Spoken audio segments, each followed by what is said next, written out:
guys, SurRonshop team here. This is a quick overlook of the controllers that we supply for SurRon. Let's take a closer look at this SinTech controller that is prepared for shipping, having this protective cover installed already. This is the hardware package that comes with this controller. It has everything you need for the installation. And let's also have a look at this controller without the protective cover. This is the way it looks. And it's got its own radiator right here. This radiator has mounting points for the SurRon already drilled inside. Another controller that we have for the SurRon is Nucular 24F controller. Looks like this, has its own display.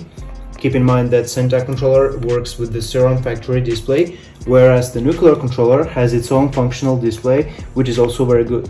So please feel free to contact us if you are interested in upgrading your bike. Keep in mind that any controller upgrade, even on the stock battery, gives you a power boost already.